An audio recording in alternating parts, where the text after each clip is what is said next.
이번엔 글로벌 특파 리포트 시간입니다. 미국 현지의 생생한 분위기, 최진석 실리콘밸리 특파원과 알아보겠습니다. 자, 나스닥 지수 올해 들어서만 벌써 35% 가까이 급등했습니다. 지난 한 주간의 흐름은 어땠는지 이거부터 짚어주시죠. 네, 지난 한 달간 하락장을 연출했던 증시는 지난주 상승세로 8월을 마감했습니다.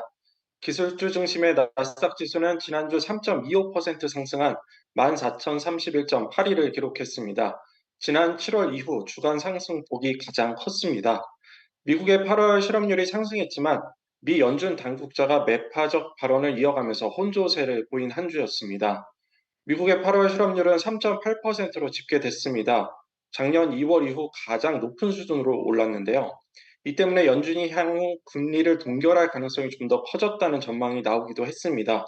하지만 이후 클리블랜드 연준의 로레타 메스터 총재가 여전히 인플레이션은 높고 실업률은 아직 낮은 수준이라며 연준이 긴축적 통화 정책을 이어갈 것이라는 점을 시사해 증시 분위기를 가라앉혔습니다.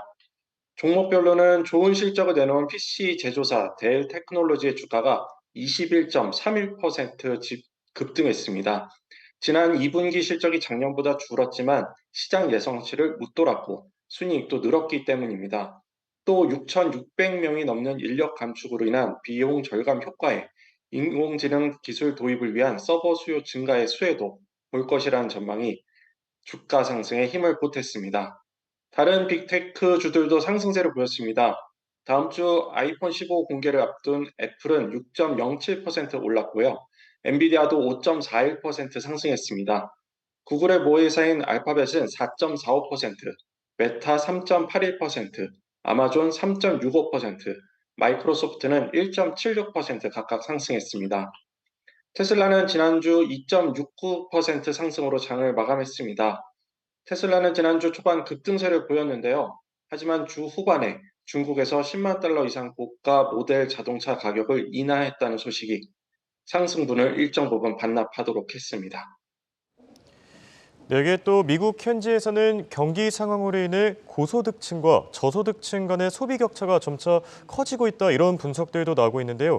현지 상황 어떻습니까?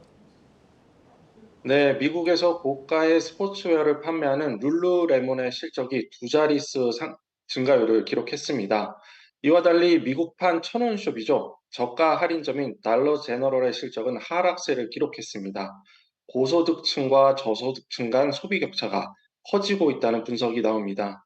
미국 CNN 방송에 따르면 룰루레몬은 지난 2분기에 전년 동기보다 18.2% 늘어난 22억 900만 달러의 매출을 기록했습니다. 시장 전망치를 웃도는 어닝 서프라이즈를 기록했는데요.